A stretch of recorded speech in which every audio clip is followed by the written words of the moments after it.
les trois fêtes qu'on vit, Pessah, Shavuot et Sukkot, qui s'appellent les Shosh Regalim, en vérité, dans le Shamaïm, ils sont une seule et même fête. Mais quand c'est descendu dans ce monde, ça s'est réparti en trois fêtes. Et donc, on vit au rythme de ces trois fêtes qui sont Pessah, Shavuot, et ensuite, on va voir, si Dieu veut, Sukkot. Mais si on y pense bien, on voit que tout est Pessah en vérité. Parce que Pessah, c'est ça qui a créé qu'il y ait des Sukkot dans le désert, parce que si on n'était pas sorti, alors on n'aurait pas eu la Soukha, et on n'aurait pas reçu non plus la Torah plus tard à Har Sinaï. Donc en vérité, Pessah contient toutes les fêtes. C'est pour ça que c'est une fête que le Ham Israël chérit énormément. Et on se prépare beaucoup à cette fête. Et on sait que plus on se prépare à quelque chose, et plus la réussite est grande. Les Fum Tsahar Agra, c'était rapporté dans la Torah. Les familles disent que plus on fait d'efforts, et plus on crée le Keli pour recevoir la lumière de la fête. Parce que c'est ça l'idée. Des fois on se dit, ouais, mais à quoi sert de faire ce mahana du ménage, et nettoie, et descend, et repas. Des fois on se dit, mais faut le voir dans un autre angle. C'est qu'au fur et à mesure qu'on fait tous ces travaux préparatoires, et on donne beaucoup de tzedaka la veille de Pessah, Kimcha d'Episra, c'est une très très grande mitzvah. Tout ce qu'on fait à la veille de Pessah ne fait que nous permettre de créer ce qu'on appelle le Keli, le récipient, le véhicule de la lumière qui va descendre le soir de Pessah. Le soir de Pessah, il y a une lumière hors norme qui vient dans ce monde. C'est pour ça que la Torah l'appelle, le professeur du Seder, l'El Shimurim, une nuit de grande protection. C'est où là-bas, c'est marqué Ani Velo Malach, Ani Velo Saraf, c'est moi-même qui vais venir, et c'est même pas par le biais d'intermédiaires, c'est qu'il y a une révélation divine extraordinaire qui se fait. Donc c'est sûr que vivre, se préparer pour Pessah, c'est en vérité un bonheur. C'est rien qu'on change de perception, on change tout. C'est comme quelqu'un, il y a un gars, il portait un sac lourd, des pierres, quoi. Il était un truc de souffrir, il monte la montagne, il entraîne. Il y a quelqu'un qui lui chuchote aux oreilles, qui dit, moi, tu sais c'est quoi ces pierres? Il dit, quoi? C'est des diamants. Quoi? Des diamants? Tout ça, c'est des diamants? Il a commencé à trouver de la force, il est monté. Pourquoi? C'est rien dans la tête. Si je transporte des cailloux, bien sûr que c'est la mort, ces cailloux. Mais si tu me dis que c'est des diamants, alors je vais trouver toute la force du monde pour transporter ces diamants. C'est ça l'idée. L'idée, c'est que si on savait combien la fête de Pessah va nous apporter à nous tous, moi, je suis une libération personnelle, une libération collective, on va reconnecter avec Hachem d'une manière absolument extraordinaire, hors norme. Alors, tout le tsar et tous les efforts qu'on fait la veille de Pessah, ils valent la peine. Et au contraire, à la limite, on dirait, tu sais quoi, je vais en faire encore plus pour agrandir mon Keli, agrandir ma plateforme pour recevoir encore plus de lumière et plus de bracha pendant les 7 jours de Pessah. Mais aujourd'hui, c'est très spécial. On va commencer d'abord par ce qui contient Pessah. C'est aujourd'hui. Le Rosh Chodesh Nissan, le premier mois de Nissan, puisqu'on est aujourd'hui Rosh Chodesh, et on remercie Ruth et Moshe de nous accueillir chez eux avec tellement de bonté, de générosité et de largesse. C'est que on sait que toujours dans la tête se trouve tout le reste. Par exemple, si vous voulez, je veux lever ce petit pain, l'ordre il commence dans la tête, il envoie le signal au bras, et au bras il dit lève le pain. C'est la même chose, la tête du mois. Le mois il a une tête, et c'est pareil qu'un mois ordinaire, c'est Chodesh à Chodashim, c'est le mois de tous les mois, la tête de tous les mois. Donc aujourd'hui, non seulement dans le mois qui est considéré comme le mois de tous les mois, mais aujourd'hui on est dans la tête de ce mois, dans le Rosh Chodesh Nissan, qui est la quintessence en vérité de... Il y a même une opinion qui dit que Adam Arishon a été créé aujourd'hui. Selon l'opinion il y a deux opinions. Il y a une opinion qui dit qu'il a été créé le premier du mois de Tishri, et il y a une opinion qui dit qu'il a été créé le premier de Nissan. Parce qu'il y a une opinion qui dit que c'est le 25 Adar où le monde a été créé, et une opinion qui dit que c'est le 25 Elul. Donc il y a deux opinions. Mais au-delà de tout ça, ce qui est intéressant, c'est que puisqu'on parle d'Adam Arishon, un peu de musique, un peu de simcha. Ça va, yalla.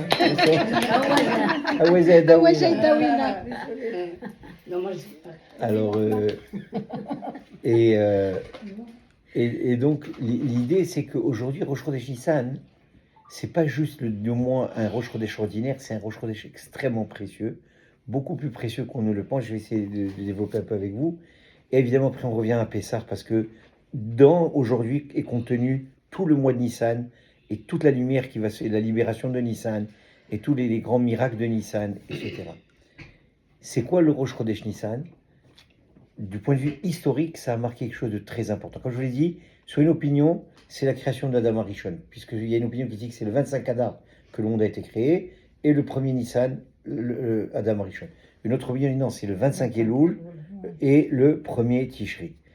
Alors l'opinion qu'on retient, c'est l'opinion qu'on connaît, mais n'empêche que cette opinion aussi elle est retenue, parce que quand un tzaddik qui parle, un Talmid Chacham il parle, c'est que c'est sûr qu'il y a une autre base, mais il faut le voir d'un autre angle. Mais on ne va pas rentrer dans ça. L'idée intéressante, c'est que Adam Arishon, quelle que soit maintenant sa date de naissance, soit le premier Nissan ou le premier Tishri, on sait que Adam et Chava, malheureusement, dès qu'ils sont sortis dans ce monde, bon, Hachem, ils étaient dans le Gan Eden, tout allait parfaitement bien. Et là, ils ont subi le premier test, qui était de ne pas manger du Haesada Tovara. C'est-à-dire toute la quintessence de la fête de Pessah, elle est dans cette idée. Et malheureusement, premier test, premier échec. Il faut croire que ça a été un coup raté complètement. Et qu'est-ce qui s'est passé à ce moment-là? On dit au moment où Adam et Chava ont mangé et consommé du Haesada Tovara, de cet arbre, qui n'est pas un arbre au sens propre du terme, c'est évidemment c'est très figuratif.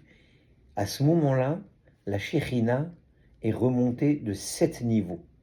La Shekhinah, qui est la présence divine dans le monde, au moment où Adam et Chava ont fauté, d'abord non seulement ils étaient expulsés du Gan Eden pour aller réparer ce qu'ils devaient réparer, mais de façon pratique, on dit que la Shekhinah, la présence divine, est remontée de 7 niveaux. Sheva Rekeim, 7 firmaments. Et là, tout le travail, c'est de ramener la Shekhinah. On dit Shrinta Begalut, la Shekhinah est en Galut, la présence divine. On ne parle pas de Dieu, on parle de la présence divine. En vérité, juste pour vous situer, nous, le Ham Israël, on est la présence divine dans ce monde. On représente Akadosh Baruch Hu dans ce monde. On est une extension d'Hachem dans ce monde. Et voilà, on est en Galoute. On est en Galoute.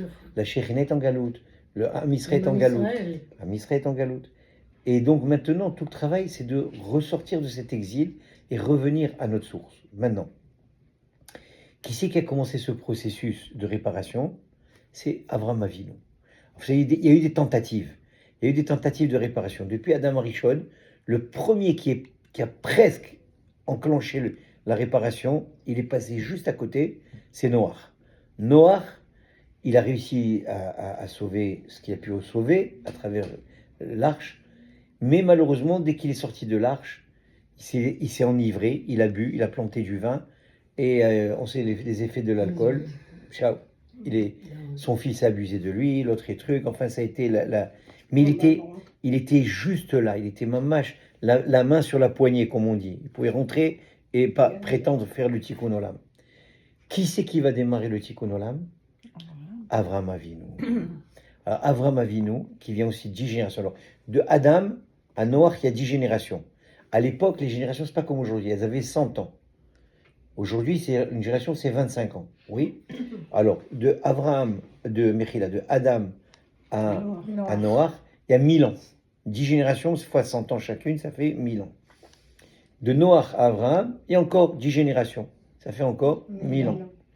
Et après ça, on va voir qu'il y a notre 600 ans qui va s'additionner, ou peut-être un peu moins, et on va se retrouver avec Moshe Rabbeinu. Combien de générations il y a entre Avraham Avinu et Moshe Rabbeinu? Il y a 7 générations. 7 générations qui vont être. Alors il y a Abraham, Israël, Yaakov, oui, Lévi, Kehat, Amram et Moshe. Ce sont une ligne de 7 sadikim qui vont quoi? Qu'est-ce qu'ils vont faire ces 7 générations depuis Avraham Avinu? Ils vont faire redescendre la Shekhinah de niveau. De là où elle était coincée, elle était remontée, on a dit, rappelez-vous, de 7 niveaux. Avraham, il va faire descendre de 7 à 6. Yitzhak, de 6 à 5. Yaakov, de 5 à 4. Et ça, jusqu'à Moshe Rabbeinu. Moshe Rabbeinu, il vient, et en ce jour, aujourd'hui, ce jour Kadosh, qui s'appelle Rosh Chodesh Nissan, il a inauguré ce qu'on appelle le Mishkan. Le Mishkan, c'était quoi? C'est en réparation de la faute du Chet Haegel, la faute de l'idolâtrie qu'ils avaient fait quelques mois auparavant, les Israël, à la sortie d'Égypte. Quand ils ont vu que Moshe Rabbeinu, il tardait, ils ont paniqué, ils sont dans un mode panique. Malheureusement, comme dit le Midrash Rabbah, c'est quoi leur faute? Ils n'ont pas cru dans le tzaddik. Le tzaddik, il leur dit, je reviens dans 40 jours. Maintenant qu'il tarde de 6 heures ou qu'il part de 8 heures, il va venir, il t'a dit qu'il vient. Calme-toi, relax, prends un bon café, attends, tranquillement. Non, dès que ça, ils ont commencé à paniquer. Le Satan, il est très fort. Il leur a même montré le cercueil de Moshe Rabbeinu qui volait comme ça dans les airs. Ça y est, il est mort. Tatati, ils sont dans un mode de panique totale. Et ils ont dit, tu sais quoi, il faut qu'on se fasse un nouveau Dieu, un nouveau représentant. Et ils ont fait le Hegel, le veau d'or, et les Elokecha Israël, voici tes dieux Israël. Waouh, quel affront. Après tout ce qu'ils ont vu, ils ont vu les miracles de l'Égypte, ils ont Kiryat Yamsouf, la manne, le Ber Miriam, les Hanania Kavod. Arib Bonesh, avec tout ce que tu as vu, maintenant, tu n'es pas capable de patienter. Et on va revenir sur cette faute de l'impatience parce qu'elle est cruciale. Et vous, mesdames, vous avez une chance beaucoup plus grande que nous, les hommes. Si vous avez beaucoup plus de savlanout et de patience que nous. On a un grand tikkun à faire au niveau de la patience, de la gestion du temps. Vous, grâce à Dieu, il vous a créé avec une montre biologique qui vous permet de gérer le temps beaucoup mieux que les hommes. Et c'est pour ça que la Géoula va venir toujours par les femmes. Parce qu'il y a un grand tikkun dans du temps. Et tout Pessah, une mitzvah, viens-toi, laisse pas traîner, agis, truc, sois zrizout. On va voir qu'il y a la notion du temps avec Pessah qui est très intimement connectée et surtout la notion de patience. Apprends à patienter. Nous, malheureusement, les hommes, on a tendance à être très impatients et 99% des fautes, elles viennent toujours de l'impatience. On va le voir. Dans tous les cas, on voit que, pour revenir, j'ai gardé un fil conducteur comme ça, on ne concourt pas, on voit qu'il y a eu une descente de la Shekhinah. C'est qu'Avram Avinu, dès qu'il a commencé, là c'est un chidouche que je partage avec vous, quand Avram Avinu, il lui a dit, tu sais, je donnerai cette terre à ta descendant. Qu'est-ce qu'il a fait Avram Avinu? Parce qu'il lui avait déjà dit cette promesse. La première fois qu'il lui a fait, il avait fait un korban, il avait remercié Hachem. Cette fois-ci, il lui dit, Bamé Eda, comment saurais-je que mes enfants vont hériter? Alors la marche de Hachem dit, c'est pas qu'il a remis en question la promesse divine. Il a dit, par quel mérite mes enfants vont-ils hériter de cette terre? C'était ça sa question. Entre autres, il y a différents commentateurs. Mais on enlève toutes ces raisons. Et en vérité, ce qu'Avraham Avinu était en train de dire à Kajoukou, il dit Ribono Shel Olam, quand est-ce qu'on va commencer? Eda veut dire comment saurais-je? Mais ça fait référence à Da'at. Da'at, c'est quoi? C'est le Hetzadat, l'art de la connaissance. Quand est-ce qu'on va commencer la réparation de la faute d'Adam Arishon? Que j'aurais dit, vous voyez très bien qu'Hachem ne lui dit pas, tu sais quoi, tes enfants, ta descendance sera esclave 400 ans dans une terre étrangère. Mais quand ils sortiront avec un Rouge Gadol, avec des grandes richesses, et de là-bas, ils recevront plus tard la Torah, et la Torah, ils reviendront sur la terre d'Israël. Très bien. C'est un petit circuit qui va se faire. Mais un circuit qui vient pour réparer beaucoup de choses, évidemment, on s'entend bien. Parce que nous, on ne fait rien si ce n'est pas pour réparer. On est le peuple du Tikkun Olam, le peuple de la réparation, le peuple qui sont toujours là en train d'essayer de colmater les trous et d'arranger les choses. Et donc, Avraham Avinu, il pose la question Bameda. C'est lui qui commence, qui entame le processus de réparation. Et c'est ce qu'il a fait. Et effectivement, il a fait ramener la présence de Dieu dans le monde. Quand il a Shekhinah, la présence de Dieu était en galoute, elle était en exil, elle remontait de 7 niveaux. Au moment d'Adam Arishon, de Avraham Avinu, il faut comprendre que l'humanité entière ne parlait plus de Dieu. Alors qu'ils avaient vécu des choses incroyables. Non. Ils avaient exclu Dieu de leur registre. Ils avaient l'idolâtrie à fond. Ils étaient des idolâtres. Ils avaient changé un Dieu unique avec des forces polythéistes, plusieurs forces. Il n'y a que Avraham Avinu qui vient et qui renforce, qui ramène le concept de l'Aïmouna. C'est pour ça qu'on l'appelle Rosh Ma'aminim. C'est lui la tête de tous les croyants, c'est Avraham Avinu. Donc Avraham Avinu réintroduit l'Aïmouna en un Dieu unique, un Dieu qui est non seulement créateur, qui est le faiseur de l'histoire, qui gère sa création dans le moindre des détails. C'est pas juste j'ai créé et puis je me retire. Non, je crée, je reste impliqué dans ma création, dans tous les détails de tous les détails de tous les détails. Comme dit le Baal Shem Tov, il y a une ashgacha pratique extraordinaire. Et au fur et à mesure des générations, on va dévoiler de plus en plus combien Hachem il est présent dans notre vie, dans les moindres détails. Par exemple, maintenant, regardez, vous voyez cette table, c'est Ruth qui l'a faite, elle s'est cassée, elle a fait ça, elle a mis ça. En vérité, c'est la volonté d'Hachem, c'est Hachem qui a tout fait. C'est pas Ruth, mais c'est Hachem qui a décidé que le sushi soit posé comme ça, ce saumon il soit là, ce petit pain il est là-bas. Alors, il faut d'un côté voir l'intervention humaine, mais comprendre que derrière, c'est toujours Hachem qui est derrière tout. Tous les scénarios, toutes les combinaisons, c'est Akadosh Baruch Hu. Et c'est ça qu'Avraham Avinu est venu révéler ça. D'abord révéler qu'il y a un Dieu créateur. Ah, ils avaient oublié même cette notion. Et donc après Yitzhak Avinu, il va faire la même chose, il va faire descendre, encore nous rapprocher plus. Et Rabbi Nachman, il dit quelque chose de très beau. Il dit quand on parle de Avram Avinu, on dit, on l'associe dans les versets avec la montagne. Ok? Har Mirachok. Il a vu la montagne de loin. Donc Avram Avinu est associé à la montagne. Oui? Ensuite, Yitzhak Avinu, à quoi il est associé? Au champ. Vaïd, c'est Yitzhak la Souach Basadeh. Yitzhak, il est sorti parler dans les champs. Il faisait Idbo des doutes. Et il parlait dans les champs. Alors, un champ, c'est déjà plus proche de la réalité humaine qu'une montagne. Une montagne, c'est très loin. Oui? Un champ, c'est déjà plus proche. Et Yaakov Avinu, à quoi il est associé? Ish Tam Yoshev Ohalim. Un homme intègre, Tam, Shalem, Tmimut, qui était assis dans les tentes. Lui, encore, c'est beaucoup plus proche. C'est le concept de la maison, de la tente. Ça devient très, très personnel. Donc, on voit que Abraham Avinu, il a commencé le processus. Il nous a fait descendre, on va dire, sur la montagne. Yitzhak, lui, il nous rapproche. C'est déjà le champ. Yaakov, ça devient déjà carrément la maison. Ça y fait rentrer Hachem dans la maison. C'est plus des concepts éloignés. C'est plus de la Emouna à long Wi-Fi. C'est vraiment, on ressent la présence divine beaucoup plus proche. Et ainsi de suite, jusqu'à Moshe Rabbeinu. Quand Moshe Rabbeinu, il a construit le Mishkan, et c'est ça le but du Mishkan, Ve'asu li Mishkan ve'shachati betocham. Alors on a passé toutes les générations, on arrive à la 7e génération, on sait que le 7, c'est un chiffre magique, on ne va pas rentrer là-dedans, mais lors des Séphirot, ça représente la Malchut. La Malchut veut dire le Kavod Hashem, et d'établir le Kavod et la présence divine dans le monde. Le 7e berger, c'est Moshe Rabbeinu, c'est lui qui fait descendre le et là, aujourd'hui, Rosh Chodesh Nissan, c'est l'inauguration du Mishkan. Mishkan veut dire là où va résider la présence divine dans le monde. Où Hachem, Kaviachol, si on peut dire, il a finalement un pied à terre. On va dire comme ça, pour une expression. Donc aujourd'hui, c'est pas peu, c'est le jour où Akadosh reconnecte avec toute la création, reconnecte avec son peuple, reconnecte avec tout. Donc imaginez-vous, c'est un jour extrêmement puissant. C'est un jour où il y a eu la capacité de remettre ce qui avait été brisé par la faute d'Adam Arishon. Pendant 7 générations, il y a eu cet éloignement, plusieurs générations, 10 et 7, 26 générations. Pour être plus précis, la génération de Moshe Rabbeinu, elle est la 26e génération. D'ailleurs, c'est pour ça que Shabbat matin, si vous faites attention, on fait, juste avant Baruch She'amar, on dit 26 fois Kil Olam Hasdo, Kil Olam Hasdo. Vous voyez ce texte-là? On le dit 26 fois, c'est pour les 26 générations de Adam à Moshe Rabbeinu, où le monde a été dirigé pas par la Torah, parce qu'à partir de Moshe, il va y avoir une nouvelle Hanahaga dans le monde, une nouvelle façon de gérer le monde, qui va être la façon de la Torah. Mais avant Moshe Rabbeinu, pendant de Adam jusqu'à Moshe, le monde ne fonctionnait que sur le chesed d'Hachem. C'est pour ça qu'on répète Kilam Hasdo, Kilam Hasdo. Toutes les générations de Adam Arishon jusqu'à Moshe Rabbeinu ne vivaient pas parce qu'ils avaient des mérites, justement des générations qui n'avaient pas de mérite justement. Alors comment ils arrivaient à vivre?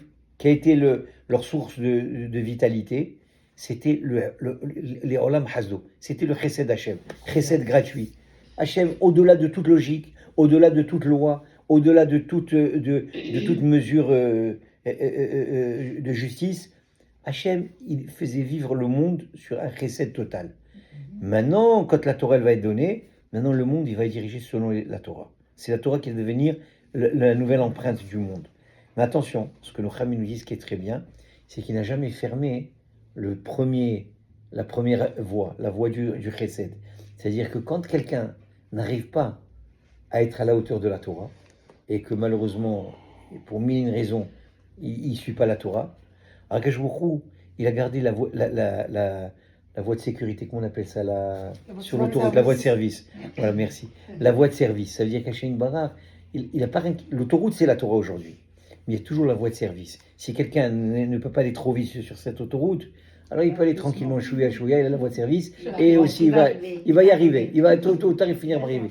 Il y a la voie de service, c'est quoi? C'est qu'un jour, il nous aime d'un amour infini. Alors, si tu peux être dans ce registre, il est matov, tant mieux pour toi. Ça va aller très vite et très bien. Si tu peux pas, eh ben t'inquiète pas. Moi, j'ai toujours un filet de sécurité pour toi. J'ai toujours une manière de gérer. Je vais te gérer à la manière dont j'ai géré le monde avant le premier Nissan, avant le premier Nissan 2449, parce que c'est le premier Nissan 2449 que et Am Israël a inauguré le Mishkan. Le Mishkan qui est donc Donc on voit ici que Akadosh Baruch Hu, il a maintenu ces deux voies. Il maintient en permanence ces deux voies. Alors dépendamment de chacun où est-ce qu'il se situe, et des fois on saute d'une voie à une autre. C'est comme sur l'autoroute, tu rentres, tu ressors, tu rentres, tu rentres, ou alors il y en a qui tracent. Les tzadikim, eux, ils sont en Formule 1 et ils tracent sur la voie principale. Et ça y est, et eux, ils sont en Ferrari et ils lâchent pas l'accélérateur. Et Wanou, tu vois que là, Alina, on cale, on regarde le pneu qui est crevé, alors on sort dehors, on répare, on remonte. Alors chacun il a sa vie. Mais dans tous les cas, la beauté, c'est qu'à jour, on nous maintient tous. Il nous garde tous. Il fait en sorte qu'il s'assure que tout le monde avance. Chacun a son rythme, mais tout le monde avance. Et ça, c'est le chesed d'Hachem. C'est rassurant. Bien sûr, c'est rassurant. Et comment Hachem ne veut pas. Vous savez que si la seule raison pour laquelle, il dit Rabbi Nathan, la Géoula n'est pas encore arrivée, c'est parce qu'à jour, il a un principe qui s'appelle Bal Nidar Mimeno Nidar. Il n'est pas question de faire l'économie d'une seule âme d'Israël avec la Géoula. C'est-à-dire, si la Géoula, elle vient, c'est que par définition, toutes les âmes d'Israël sont retournées au bercail. S'il y a une qui manque, le coup de sifflet n'aura pas encore lieu. Le retour au bercail de toutes les âmes d'Israël, sans exception. Vous savez que le Rabbi Lubavitch, il disait toujours, le soir de Pessah, ne t'inquiète pas pour les 4 enfants qui sont à table, ils sont déjà à table. Mais parmi eux, il y a un Racha. Le Racha, le Shino Alishol, le Tam, le Hacham. Mais le Racha, il est sur place. Et lui, il est là, il te casse les dents, il t'embête, il te pose des questions un peu. C'est pas grave, mais il est déjà là, c'est déjà très bien. Si ma chère vient, il est déjà là. Alors, il ne disait pas de lui qu'il faut s'inquiéter. Il faut s'inquiéter du 5e enfant qui n'est pas à la table de Pessah. Et c'est ce 5e enfant que tu dois t'assurer d'aller chercher. Et c'est ça qu'Hachem, il attend. Les 4, ils sont là, incluant le Racha, ils sont déjà là. Avec chacun sa manière de réfléchir et d'être. Mais ce qui est le bonheur d'Akadosh Baruch Hu, c'est qu'on lui ramène le 5e, qui lui n'est pas du tout présent. Bichlal, il ne fait pas partie du Seder. Et c'est ça qu'Hachem, il attend, que ce 5e enfant, il revienne, pour que la Géoula elle soit complète et finale. Donc on voit que ici, donc, le Rosh Chodesh Nissan, c'est un moment extrêmement précieux dans l'histoire d'Israël. C'est l'inauguration du Mishkan. Et si vous permettez, je partage avec vous quelques idées, ce que Rabbi Nachman, comment il développe l'idée du Mishkan, dans un enseignement basé sur... si c'est un peu trop lourd, vous me le dites, je change de sujet. Hein. Sentez-vous à l'aise. Ça va jusqu'à présent? C'est très bien. C'est bon. On va dire non, on veut que tu changes de sujet. Non, peut-être il y a des questions. S'il y a des questions, ça se trouve. C'est des questions Bessimcha. Ici, Rabbi Nachman, il commence avec c'est la Torah, ce qu'on appelle Aïn. La Torah 70 dans l'Écoute Morale. C'est une très très belle Torah. Et je la partage avec vous parce qu'elle part de Rosh Chodesh Nissan, justement. Et là-bas, comment il présente la chose? Il commence à nous donner un phénomène physique qui existe dans le monde. C'est quoi? C'est le concept de l'attraction et la force de gravité universelle de la Terre. Comme vous savez, si je prends maintenant cette canette, je la lâche, qu'est-ce qui va arriver? Elle va tomber. Pourquoi elle va tomber? Parce que la Terre a une force d'attraction qui attire tout vers elle. Et bien il faut savoir pourquoi la Terre, elle a cette force que rien ne lui échappe. Tu peux envoyer un satellite en l'air, quand son fuel, il va se terminer, il va retomber. Il n'y a rien qui échappe à la Terre. La Terre, elle ramène tout vers elle. Même nous, on est appelé Adam, mais la chaîne de Adama. On vient de la Terre. On sort de la Terre, on retournera à la Terre. Tout retourne à la Terre. Il n'y a rien. Et pourtant, il va développer plus tard, il va dire, il n'y a rien de plus anave que la Terre. On lui jette nos déchets, on marche dessus, on la traite on la considère pas. Il y en a un qui sort de, il crache dessus. Puisqu'il n'a rien qu'elle prend tout. Elle se ramasse toutes les bananes de la Terre, et avec tout ça, celle qui produit tout. Celle qui donne tout, celle qui est la source. Vous savez, ceux qui parlent écologie, être green et tout ça. Ça fait déjà des milliers d'années qu'on a ce langage. De donner la valeur à la terre et de ne pas la déconsidérer parce qu'elle est la source de vitalité. On le voit, tous les produits végétaux, animaux, tout ce qu'on mange vient de la terre. L'eau, elle vient des sources de la terre. Tout vient de la terre. Tout procède de la terre. Et pourtant, la terre, elle est bafouée. Mais elle a un petit plan dans la tête. Elle dit, allez, va, continue à faire le malin, je te ramènerai tôt ou tard. Ouais, alors, tu m'échapperas pas. Tu sais quoi? La Terre, elle a cette force de rattraper tout vers elle à la fin. Pourquoi il a fait ça? Pour nous faire comprendre quelque chose. Il y a quelqu'un d'autre, il y a un autre être dans la création qui a la même qualité que la Terre. C'est qui? C'est le tzaddik. Comment Shlomo Meler, le roi Salomon, il appelle le tzaddik? Il appelle tzaddik Yesod Olam. Le tzaddik qui est le fondement du monde. Yesod Olam, c'est le fondement. Et là, il va nous faire comprendre, Rabbi Nachman, que la force des tzaddikim, c'est quoi? Ben, c'est exactement la même force que la terre. C'est ce qu'on appelle Koach HaMosher. Koach HaMosher, c'est la force d'attraction. Les tzaddikim, vous le voyez, autour d'eux, il y a toujours une force qui nous attire vers eux, que ce soit les tzaddikim des générations précédentes ou les tzaddikim de notre génération. On est tous attirés par eux. Pourquoi? Parce qu'ils ont une qualité extraordinaire, et c'est la qualité qu'il faut développer de toutes les qualités de la Torah. C'est quoi la qualité par excellence que la Torah elle met au sommet de toutes les qualités humaines? Elle dit pas c'est pas le chesed, c'est pas la vérité, pourtant c'est des qualités extraordinaires, c'est pas la bonté, c'est pas la justice. C'est quelle est la qualité? Bravo. C'est l'humilité. La Torah, elle met au sommet de toutes les valeurs humaines l'humilité. C'est quoi l'humilité? C'est avoir l'humilité de reconnaître que tout procède d'Hachem. C'est ça l'humilité. L'humilité, c'est pas dire ah non, je suis pas si bon que ça. Oui, je m'y connais en maths, j'ai un PhD, mais ça va, c'est pas. Ça, c'est la fausse humilité. C'est pire que la gava, pire que le truc. L'humilité, c'est de reconnaître qui on est. Et bon, Hachem, plus souvent contre moi, on a des grandes qualités, nous tous. On a chacun d'immenses qualités. Mais de reconnaître d'où viennent ces qualités, à qui de droit, les redonner à qui de droit. Ça, c'est l'humilité. L'humilité, c'est de redonner l'honneur à Kadosh Baruch Hu. C'est Riboun Sholem. Oui, Baruch Hashem, cette maison, c'est un château, effectivement. Mais c'est pas mon intelligence qui m'a fait gagner ce château. Birkat Hashem ita Hashir. C'est Baruch Hashem qui m'a fait gagner ce château. C'est la Baruch Kadosh Baruch Hu. C'est lui qui a décidé pourquoi, et j'espère l'utiliser comme il faut, et que ça soit une maison où j'aurai des invités, j'aurai des Khlasatoraim, j'aurai des tzadikim. Chacun, quand il a quelque chose, que ce soit au niveau matériel, spirituel, au niveau de sa réussite, il y a un passouk qui nous avertit tous. Attention de ne pas tomber dans l'erreur de c'est la force de mon bras qui a fait ma réussite. Ah, le gars, ouais, tu sais, je suis milliardaire, tu sais pourquoi? J'y suis investi en Amazon quand Amazon était à 2 dollars le stock. J'ai acheté le Bitcoin quand il était à 100 dollars. Et moi, je suis un smart, j'ai vu venir les choses, je comprends tout. Ah bon, c'est toi le smart. On va attendre le reste de l'histoire, on verra où est-ce que le smart. La force du juif, c'est quoi? C'est de redonner à qui de droit, de toujours dire Ribono Sholem, merci pour tout. C'est pour ça que le merci, la louange, elle est intrinsèque au peuple d'Israël. On est toujours en mode de Hodaya. Parce que même qu'ils arrivent quelque chose de bien ou de moins bien, on remercie parce qu'on sait que tout procède d'Hachem. Ça, c'est l'humilité. Et cette humilité, elle est caractéristique des tzadikim. Comme je vous dis par rapport à la terre tout à l'heure. La terre aussi, c'est l'être le plus humble. D'ailleurs, regardez, je ne sais pas si vous le faites, vous les femmes, mais nous, les hommes, quand on finit l'Amida, juste avant de finir l'Amida, on demande une bracha Hachem. Venafshi ki afar la kol tiye, que mon âme soit comme la poussière, la côtier, pour tout le monde. C'est comme si tout le monde me piétine, et on m'humilie, et on me. Ça va, venafshi ki afar la kol tiye, que mon âme soit comme du afar, comme la pierre, la poussière. C'est pas grave, j'accepte. Au contraire, c'est ça que je recherche. Je veux cette humilité. Et je veux pas être celui qui se gonfle le torse et qui vient avec ah, je suis. Il n'y a pas. Nous, l'âme Israël, on n'est pas dans la Bechina de Ani. Ani, c'est Aleph, Nun, Yud. On a la Bechina de Aïn. Aïn, on prend le dernier Yud de Ani et on le met au milieu. Rien qu'on déplace. Voilà. Tout notre travail, c'est prendre une petite lettre, la plus petite de l'alphabet. Elle n'est pas lourde à porter. Et on la met au milieu. On le confère Ani, qui est moi, Lego, I and I myself, iPad, iPhone, tout ce que tu veux. Alors, au lieu d'avoir tous ces aïe, on dit non, on prend ce petit aïe, le petit i la fin, et on le met au milieu, entre Aleph et Nun. Et que ça va donner Aïn va Ephes. Nul et non avenu. Je suis rien du tout. Je suis Karafar.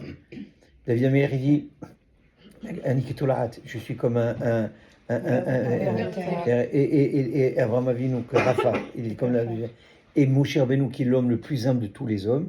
C'est pour ça qu'on va voir, c'est lui qui va avoir le mérite de construire le Mishkan et d'inaugurer le Mishkan le premier Nissan. Puis qu'est-ce qu'il a dit? Qu'est-ce qu'on est? On n'est rien.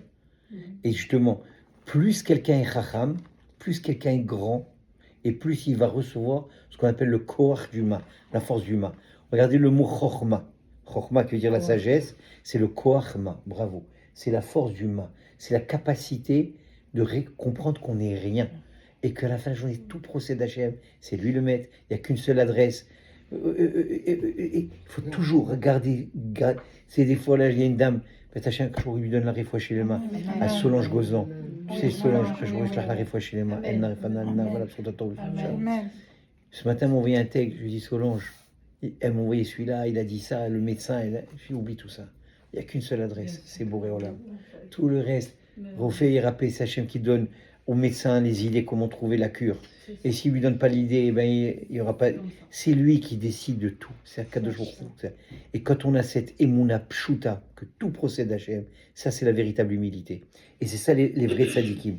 Bon, je vais passer sur un truc que Rabbi Nachman dit que les tzadikim, c'est pour ça qu'ils sont aussi le côté du shefa. Ils attirent l'abondance parce qu'ils sont tellement humbles, les tzadikim. Ils sont tellement tous. C'est que les tzadikim, qui c'est leur modèle? C'est qui leur star aux tzadikim? C'est Moshe Rabbeinu. Les tzadikim, ils regardent comme ils étudient la Torah de Moshe Rabbeinu, ils la comprennent, ils la développent, mais qui c'est leur modèle de réussite? C'est Moshe Rabbeinu. Et Moshe Rabbeinu, qu'est-ce que la Torah dit de Moshe Rabbeinu? Une chose, Anav Mikol Adam, c'était l'homme le plus humble. Elle n'a pas dit qu'il est un homme de chesed, elle n'a pas dit qu'il est un homme de justice, elle n'a pas dit qu'il est un homme de vérité, rien. Elle dit une chose de Moshe Rabbeinu, Anav Mikol Adam, c'était l'être le plus humble, c'est-à-dire qu'il reconnaît que tout vient d'Hachem. Voilà, ça c'est tout, tu as tout compris. C'est que tu es dans la vérité, tu es dans la justice, tu es dans le chesed, tu as tout compris que tout. Quand tu as cette faculté, cette conscience qu'on appelle ce da'at, en référence au da'at qu'on avait dit tout à l'heure d'Adam Arishon, la faute du sa da'at, c'est ça que Adam Arishon et Chava ils avaient endommagé. Quand ils ont mangé du sa da'at, et ils ont endommagé cette conscience divine, cette capacité. Pourquoi? Juste une petite parenthèse, pour me reconnecter avec Moshe Rabbeinu, parce qu'ils étaient tombés dans le désir de contrôler. Adam et Chava, ils sont tombés dans un trip d'adolescents de Anna Emloch. Moi aussi, je veux dominer. On est tous des adolescents. On était nous-mêmes des adolescents et on a tous eu des enfants adolescents. Et qu'est-ce qu'un adolescent il fait? Oh, il y en a marre de me dire quoi faire, hein, ça suffit. Hein. Moi, j'ai ma vie, hein, je sais quoi faire. C'est pas toi qui me diras, ça y est, j'ai grandi. Je suis plus le petit bébé que tu as eu là. Vous l'avez connu, on l'a fait à nos parents et on l'a fait à nous aussi. Alors, cet âge de l'adolescence, c'est un âge critique. Tu n'es ni enfant, ni adulte. Ni soumis comme un enfant, ni chacham comme un adulte. C'est un âge ingrat, c'est le pire âge, c'est l'âge de l'adolescence. Et là-bas, tu te rebelles. C'est là-bas où on veut sortir, établir notre personnalité, prétendre qui on est, qui on n'est pas. Et bien, Adam et Chava, c'était des adolescents rebelles.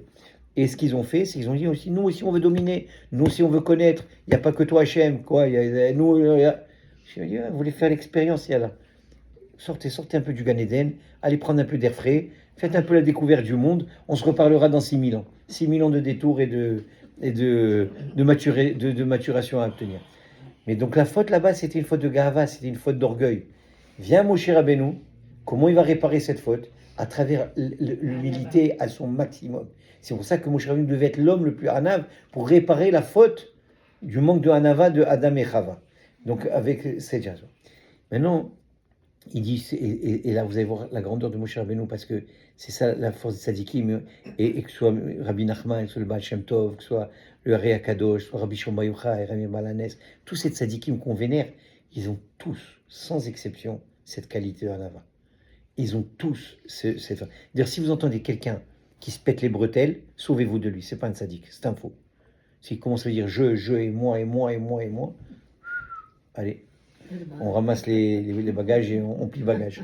Les tzadikim, c'est pas dire que le tzadik va. Attention, le tzadik il peut te dire je suis le tzadik de la génération. C'est pas la ganava, c'est pas la gava, je veux dire. Ça peut être la nava, c'est une réalité, c'est un fait. Mais sachez que tout ça vient d'Hachem. Il va jamais s'approprier sa réussite. Voilà l'idée. Regardez qu'est-ce qu'il dit Rabbi Nachman. Il dit, et c'est avec ça qu'on va peut-être se laisser. Il sait quoi l'idée du Mishkan? Alors quand la Shekhinah donc s'est éloignée de cet niveau, Moshe Rabbeinu, grâce à sa qualité de hanava, d'humilité, il ramène ça à notre niveau. Il dit le Mishkan, le mot Mishkan, regardez bien, écoutez bien le mot Mishkan, il y a ce qu'on appelle Koach HaMosher. Mosher, ça veut dire, le Mishkan, il y avait une force d'attraction de quoi? Leham Shiré le couteau, la Makom Shayar Omecham. Il avait la force d'attirer le divin à l'endroit où il était établi. à l'endroit où il y a le Mishkan, et quand on pense le Mishkan, on pense aussi Beth Amikdash, évidemment, puisque le Mishkan c'est l'ancêtre du Beth Amikdash. À l'endroit où il y a le Beth Amikdash, à l'endroit où il y a le Mishkan, c'est un endroit d'attraction du divin. Le divin est automatiquement attiré vers cet endroit. Ok? Et c'est ce qu'on appelle, qu'est-ce qu'il dit Shlomo Meler dans Shira Shirim, qui est ce qu'on appelle le chant des chants, le Kodesh HaKodashim, comme il l'appelle Rabbi Akiva. Il dit, le passage dit, Moshcheni acharecha venarutza. Attire-moi vers toi et je courrai. Non seulement je vais être attiré par toi, Moshcheni, encore le mot Moshcheni, le mot Mishkan, faites attention à la racine du mot. Et je courrai vers toi, je viendrai vers toi dans un mode accéléré. Vous savez que si vous prenez cette canette, je la lâche, plus elle va descendre vers le bas et plus elle va aller à une vitesse accélérée. Et donc elle va aller plus vite. Il dit quoi? Qui est kol yom Hashem yitkarev yoter elav yuhurag yoter. Maintenant, le Mishkan, alors on a dit le Mishkan, il a une force d'attraction. Donc le divin, la présence divine qui était éloignée, grâce au fait de faire le Mishkan, et après on va voir c'était quoi les éléments du Mishkan, on terminera avec ça. Grâce au Mishkan, la lumière, le divin, il descendait, le Elokut, ce qu'on appelle le Elokut, il avait cette force d'attraction. Un. Deuxièmement, le mot Mishkan, il vient d'un mot très intéressant. En Israël, si vous avez acheté une maison, et disons que Mashkenta, bravo madame, c'est quoi Mashkenta? Mashkenta veut dire l'hypothèque. C'est une garantie hypothécaire pour être précis. Ça vient du mot Mashkon. Mashkon veut dire garantie. Et qu'est-ce qu'il dit le pasouk? Hamishkan ou Leshon Mashkon ou Mashkon l'Israël. Le Mishkan, c'est un Mashkon, c'est une garantie pour le peuple d'Israël. De quoi? Chez Tishrei Shrina Islam Afilum Yichat'u. Que même s'ils vont fauter, du moment qu'il y a le Mishkan, du moment qu'il y a le Beth Amikdash, il y a une garantie que Hachem les pardonnera et va éliminer leurs fautes. Donc le Mishkan, l'Ashkon, Mashkon, c'est une garantie. C'est Moshe Rabbeinu, quand il a construit le Mishkan, il a en même temps fait un deal avec Hachem. La condition, c'est qu'il y a une garantie, comme quoi, même s'ils fautent, et on sait qu'ils vont fauter, ça ne va pas rater le coup. La preuve, c'est que le Mishkan, il vient après une faute grave, qui est la Vodazara, qui est le Vaudor. Mais c'est pas grave. Moshe Rabbeinu, il met les ponts, il établit les liens avec ça. Il dit que regardez qu'est-ce qu'il dit le pasouk dans Vaïkra, un pasouk très fort qui nous passe sous le nez souvent. Venatata mishkani betochechem, je donnerai mon mishkan à travers vous, parmi vous. Velo tigal nafshi etrem, et je ne serai jamais dégoûté de vous. Je ne serai jamais. Alors que vous savez que les goïms, tout le christianisme, tout l'islam, toutes ces religions qui sont sorties du judaïsme, qu'est-ce qu'ils disent? Ah, vous avez fauté, et ben ça y est, Hachem, il a la nouvelle alliance, la nouvelle truc, le nouveau Mohammed, le nouveau Zator, le nouveau... Brr. La Torah le dit, Lo tigal nafshi. Avec qui? Avec Moshe Boumad, Zachel Etov. Nimsa, Shadia Mishkan, Shechina, Sholom Israël. Donc grâce au Mishkan, on a tout le temps la Shechina qui réseau terminou. Alors, on finit. Moshe, écoute la fin, je termine. Qui Mishkan Leshon Moshcheni. Le mot Mishkan veut dire Moshcheni, attire-moi. Sheesh Bichinat Akora Moshe, il y a cette force d'attraction, d'amener le divin à l'intérieur de nous. Et on peut ne monter le Mishkan. Et qui a la force d'établir le Mishkan? Seulement il dit le tzaddik ha-emet. Le tzaddik qui lui est comme le hafar. C'est pour ça que la Torah, quand elle vient pour identifier qui est celui qui a construit le Mishkan, alors on sait que c'est Betzalel, il y avait plein d'architectes, il y avait plein de gens au travail, c'est un travail colossal le truc. Mais la Torah, quand elle vient témoigner de qui est celui qui a fait le Mishkan, le pasteur qui dit, Vaya comme Moshe ta Mishkan, c'est Moshe qui a fait le Mishkan. Attends une seconde, bon, les autres, qu'est-ce qu'ils ont fait? Tu les as nettoyés, ça n'avait plus rien. Et pourtant, pourquoi la Torah elle vient, elle témoigne que c'est Moshe? Parce que sans la force de Hanava, l'humilité de Moshe Rabbeinu, il n'y aurait jamais eu de Mishkan. Le Mishkan, la présence divine sur terre, la capacité qu'Hachem y réside, et qui soit une garantie pour nous, qui ne nous abandonnera jamais plus, et qui sera toujours avec nous, elle vient à travers le tzaddik. Elle vient à travers celui qui est l'être le plus humble de tous les humbles. Et c'est pour ça que donc la Torah elle continue. Et à la fin, regardez ce beau passouk, j'adore ce passouk personnellement. Il dit Vezé Shekatouf. Regardez maintenant comment Hachem il nous regarde à nous. Regardez comment Hachem le regard divin sur nous. L'omeru bechem, le passage qui dit comme ça dans Dvarim Zayin. L'omeru bechem, chashak Hashem bachem, katamerat. Sachez que Hashem, il vous a pas choisi parce que vous êtes nombreux. Au contraire, vous êtes petite quantité, 15 millions sur 8, 8,5 milliards d'êtres humains. Qu'est-ce que 0,01%? Il dit, Hachem ne vous a pas choisi parce que vous êtes nombreux. Au contraire, parce que vous êtes peu nombreux. C'est bizarre. À quoi? Si le moins nombreux on est, le mieux on a de chances d'être choisi par Hachem. C'est quoi cette logique de Passou? Rami sont Doresh, Chazal disent comme ça. Non, tu sais pourquoi il dit peu nombreux? C'est pas peu nombreux en sens quantitatif, mais en sens qualitatif. C'est-à-dire quoi? Rak mechamat shatem itimas mechem. Le fait que vous fassiez petit, c'est pour ça qu'Hachem vous a choisi. Pas parce que vous avez un petit nombre, mais parce que vous faites petit, vous faites humble, vous faites anav. C'est pour ça qu'Hachem vous a choisi. C'est ça que le pasteur est en train de te dire. Pas parce que vous êtes que 15 millions sur 8,5 milliards. C'est pas ça. Il y a des peuples peut-être plus petits que nous. Il y a peut-être une tribu en Amazonie qui a 2000 membres, et alors c'est les plus grands choisis. Non. C'est par rapport au fait, vous faites petit. Et c'est ça la qualité qu'Hachem recherche le plus. Il recherche le plus. Chashak Hashem bachem. Pourquoi? Parce qu'on a ça. D'ailleurs, et Sharia, le Navi, reprend ce principe, et il dit comme ça, Eshkon et Tzedaka. Je résiderai chez celui qui se fait petit. Eshkon veut dire la shon Shechina, la shon Mashkon, la shon Mishkan. Vous voyez le mot Eshkon, combien maintenant on peut lui donner combien d'interprétations? Et Daka, celui qui fait Dak. Dak, c'est petit, simple, humble, petit. Ça, c'est la grande qualité. Et je saute très vite. Et là, on va comprendre que... Excusez-moi. Qu'Ajoukou il dit, faites-moi ce Mishkan, Venigdash Birvodi. Je vais me sanctifier à travers vous.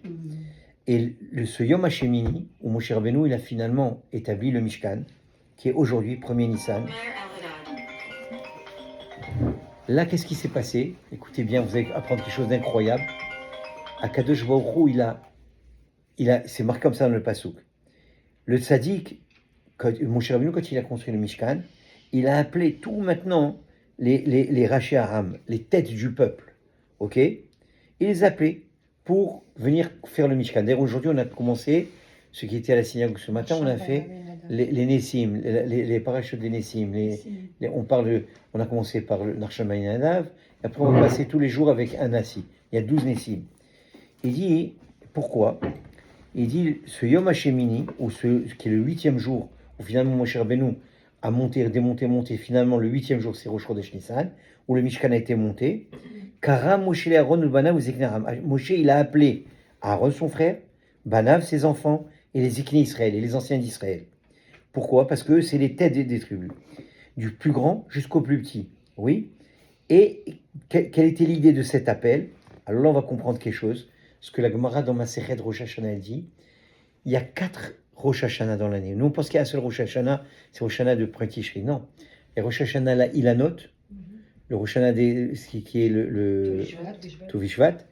Il y a le Rosh Hashanah de Rosh Chodesh Elul. Et il y a le Rosh Hashanah aujourd'hui du Prénissan, qui est la 4e Rosh Hashanah, qui s'appelle Rosh Hashanah la Melachim. Rosh Hashanah la Melachim, c'est quoi? C'est qui est le jour qui correspond justement où le Mishkan a été établi, et de là où le Kavod Hashem va être révélé dans le monde, où toute la présence divine est là. Et à ce moment-là, pourquoi c'est fait? Parce qu'en vérité, aujourd'hui, toutes les têtes du monde entier vont être nommées. Aujourd'hui, on va décider qui va être le maire de la ville, de toutes les villes du monde, qui va être les chefs de famille, qui vont être les chefs de communauté, qui vont être les présidents d'État, qui vont être les premiers ministres, tout celui, ce qu'on appelle, qui est dans une position de malchoute, d'autorité. Rosh Hashanah la Melachim, c'est le Rosh Hashanah des rois. C'est pareil que les rois, c'est tout celui qui est en position d'autorité. Aujourd'hui, il est nommé. Et moi, ma prière que j'ai fait aujourd'hui, chez Ribono Shéolam, on a tous une malchoute. On a tous ce qu'on appelle une autorité, une royauté, une gouvernance. Chacun d'entre nous. Il y en a, c'est sur sa famille, il y en a sur un plus grand cadre familial, il y en a, c'est sur sa communauté, il y en a, c'est sur sa ville, il y en a, c'est sur son pays, il y en a sur le monde entier. Pour son école. Voilà. Chacun, il a une autorité. Ce qu'il faut prier, c'est Ribono Shéolam. l'autorité que tu me donnes, la malchoute que tu me donnes, fasse en sorte que je l'utilise de façon positive. Que tout le but, Rabbi Nachman explique, que tout le but de la malchoute qu'Hachem nous donne à chacun d'entre nous, on a tous cette malchoute, c'est de dévoiler la malchoute d'Hachem. Qu'on utilise nos pensées, paroles et actions, et tout ce qu'on fait pour dévoiler la vraie malchoute. L'autorité suprême et la plus grande qui soit, c'est la malchoute d'Akadosh Baruch Hu. Notre rôle à nous tous, c'est de remettre les pendules à l'heure et de Melech Malchei Melachim Akadosh Baruch Hu. C'est pour ça que la Torah vient te dire chaque jour. C'est écrit, le pasuk, il dit Atikra Mea, Ma Hashem Shoel Mecha. Qu'est-ce que Dieu finalement il demande de toi? Et la lira avec la voto, de le craindre, de l'aimer. Et nos Chachamim disent Atikra Ma et la Mea. Mea quoi? 100 brachot par jour. Tu dois dire, et qu'est-ce que c'est chaque bracha? Écoutez bien les chaque bracha qu'on fait. Baruch, Ata, Hashem, Elokeinu, Melech Haolam, Melech Haolam. La malchoute. 100 fois par jour, un juif, il doit se rappeler à chaque instant qu'il y a un Melech Haolam, qu'il y a un maître du monde, qu'il y a un roi. Chaque fois, on doit se le rappeler à travers la bracha du sushi, du coca, tu vois un arc-en-ciel, tu fais une bracha, tu vois un tamid chacham, tu fais une bracha. La Torah, elle t'a pas raté. Du matin jusqu'au soir, Shoasani, Go, Shoasani, il t'a rempli. Depuis le matin, on est rempli. Tu as 19 brachot dans chaque amida. 19 fois 3, regardez combien ça fait déjà. Ça fait 67, 67 Non, 57 brachot. Ajoute ensuite un petit 43 brachot et tu vas arriver à 100 brachot. Mais vous voyez que toutes les brachot, c'est Melech Haolam, Melech Haolam, Melech Haolam. C'est-à-dire quoi? J'utilise maintenant ma malchoute, j'utilise l'autorité et la force qu'Hachem m'a donnée. Et la malchoute, c'est la bouche, paix et malchoute. J'utilise la bouche qu'Hachem m'a donnée pour dévoiler l'ultime malchoute qui est la malchoute d'Hachem. Et quand on a ce réflexe, eh ben on rentre dans ce cadre. On rentre dans le cadre de Moshe Rabbeinu. Et là maintenant, on peut tous, sans exception, faire un Mishkan. Quel Mishkan? Le Mishkan qui est dans notre cœur. C'est que la Torah t'a dit, Verasul Mishkan, Veshranti Betocham. Je résiderai parmi eux. Pas dans lui, mais parmi eux. Comment parmi eux? Je dis Betocho. Veshranti Betocho. Non. Pour te dire que chacun d'entre nous, on est porteur d'un Mishkan. Chacun d'entre nous, on doit laisser une place à Akadosh Baruch Hu dans notre cœur, pour qu'il réside dans notre cœur. Et cette place, elle va être faite à l'instar de tout ce qu'on a expliqué, et ça sera la garantie de la présence divine, et ça sera la garantie que chacun ne sera jamais dégoûté de nous, à une condition, c'est qu'on lui redonne toujours acquis de droit, qu'on reconnaisse toujours dans toutes nos pensées, paroles et actions que c'est lui le maître du monde. Il n'y a que lui, tout dépend que de lui. Ça, c'est l'aïmouna de Moshe Rabbeinu, Rosh Maminim, qu'il a dévoilé à Yitzhak, Yaakov. Et c'est comme ça qu'on a grandi. Et on doit continuer à grandir. Avoir l'aïmouna dans les tzadikim, avoir dans l'aïmouna dans la Torah, avoir l'aïmouna dans tout ce qu'Akadosh Baruch Hu nous a donné, pour qu'à la fin, on arrive à un état de conscience, un da'at, une conscience, on est capable de réparer la faute d'Adam Arishon. La faute d'Adam Arishon, quand ils ont fauté, qu'est-ce qu'ils ont fait? Ils sont allés se cacher dans un coin du Gan Eden. Et Akadosh Baruch Hu lui dit, Ayeka, où vous êtes? De qui vous vous cachez? Le Ben Ishraï dit, c'est quoi Ayeka? C'est racheter tes votes. Ani Yodea Kol Ani Starot. Je connais tous les secrets. Quoi tu te caches de moi? Alhamad, de quoi tu te caches? Tu peux te mettre derrière dans une grotte à 200 mètres au-dessous de la terre. Je sais exactement où tu es. J'ai un système de GPS parfait. God Positioning Service. Tu ne peux pas m'échapper. Alors il dit Ayeka. Ayeka, c'est-à-dire il lui tend. Quel est le. Ani Yodea Kol Ani Starot. Et il dit réveille-toi. Qu'est-ce que tu crois? Tu te caches de qui? Alors pourquoi Adam Arishon est arrivé à ça? Parce que du moment où il avait eu cet ego, cet orgueil, et il a mangé du hasadat, voilà, il a endommagé son da'at, sa conscience divine, il a cru que quelque part, peut-être Hachem n'est pas là-bas. Et il était allé se cacher. Ouais. Ah, mon chéri, tu rigoles ou quoi? Avec qui tu t'amuses? Rien que récupère ta conscience perdue. Parce que moi, je te vois, je sais exactement où tu es. Et là où tu es, c'est moi qui te fais vivre. Et même si je te donne les plus grandes Averot, c'est là-bas, c'est moi qui te fais vivre là-bas aussi. Il n'y a rien qui échappe à Kadosh Baruch Hu. C'est le maître absolu du monde. Un autre milevado. Il est partout, dans toutes les dimensions. Mais nous, notre travail, c'est quoi? Il n'est pas compliqué. C'est de le reconnaître, c'est tout. C'est de comprendre qu'Hachem, il est partout. Je peux aller en Thaïlande et descendre maintenant au fond des décombres de ce tremblement de terre. Et là-bas, il est Hachem, il est là-bas. Il est partout, Hachem. Il n'y a rien qui existe en dehors d'Hachem. Il n'y a rien qui vit, qui reçoit une force vitale, si ce n'est pas d'Akadosh Baruch Hu. Notre travail à nous, c'est d'ouvrir les yeux et de reconnaître ça. Mais pour y arriver, il faut développer la qualité de Hanava. Parce que c'est qu'à travers l'humilité qu'on peut arriver à ça. Et vous, mesdames, je vous tire chapeau. Je veux dire pourquoi. Et là, on peut facilement comprendre pourquoi on est sorti d'Égypte par le mérite des femmes. Parce que la femme, comme on l'a dit tout à l'heure, elle est capable de contrôler mieux le temps que l'homme. Mais elle a aussi une qualité encore suprême, beaucoup plus grande que celle de l'homme. Elle est beaucoup plus humble que l'homme. Les hommes sont très orgueilleux. Les femmes de nature sont effacées. La nature d'une femme, c'est de s'effacer. Ça veut pas dire qu'elle est hamara. Pas du tout. Les gens ils pensent qu'effacer égale nerd. C'est absolument faux. Ça, c'est les femmes de carrière qui pensent comme ça. Mais c'est faux. Absolument. Au contraire, la Eshet Raïl, elle est 10 fois plus chma que on ne pourrait le penser. Au contraire, la femme, elle comprend qu'à travers son effacement, comme Moshe Rabbeinu, comme s'il est effacé, comme les tzadikim, comme c'est fait, qui laisse la possibilité à Hachem de résider parmi nous, qui donne cette place à Hachem, à l'ashgacha de se réaliser, à la bracha de se réaliser, à la libération d'arriver. Mais quand on veut prendre tout l'espace, I and myself, and me and myself, et c'est moi qui contrôle tout, qui était la faute d'Adam Arishon, mais on ne laisse pas Hachem se dévoiler dans ce monde. C'est pour ça que la Géoula, elle est Pesrout Nashim Sadkaniot Nidganim ont été libérés, et la dernière Géoula viendra par le mérite des femmes, parce que la femme, elle a quelque chose de naturellement humble en elle. Naturellement, de sa nature, elle est plus effacée que l'homme dans sa nature. Ben, je ne dis pas qu'il y en a qui ne tombent pas dans de l'orgueil, mais en tout cas, à la base, elles sont déjà plus humbles que les hommes. Et ça, c'est votre rôle d'enseigner ça aux autres, et de donner cet exemple aux autres, et de montrer ça, c'est les grandes femmes de ce monde. Et on le voit, regardez Esther, regardez, on a fini pour Rémi il n'y a pas longtemps. Regardez Esther, comment elle s'est comportée. Regardez l'attitude d'Esther. Elle a attendu 11 ans patiemment, stratégie, machin.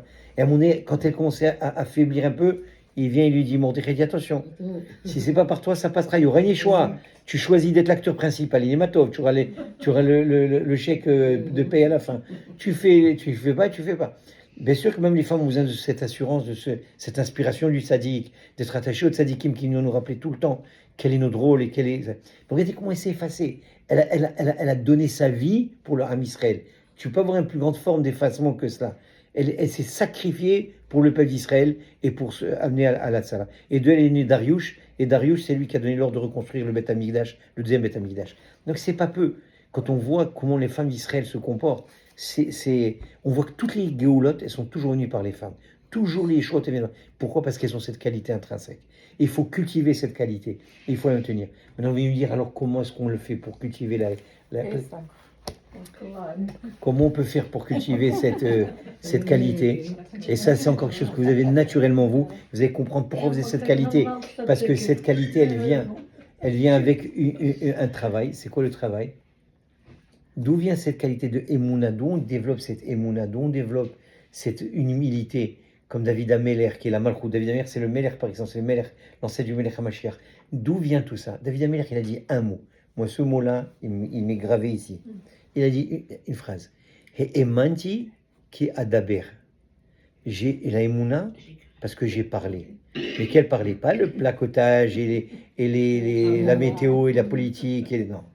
Adaber avec Adjour, parce que je parle avec Hachem. Plus je parle avec Hachem, et plus je développe la Emouna, et plus j'ai de l'Emouna, et plus j'ai de l'humilité, et plus il y a de l'humilité, et plus la présence divine, elle résidera. Ok? Donc, on voit que d'où vient, c'est le corps. La Torah, elle dit, sur 10 mesures de paroles qui sont descendues dans le monde, la femme en a récupéré 9. Ça veut dire que vous avez un koach à dibour extraordinaire. Alors malheureusement, il y a des femmes qui utilisent cette force pour placoter toute la journée, c'est n'importe quoi.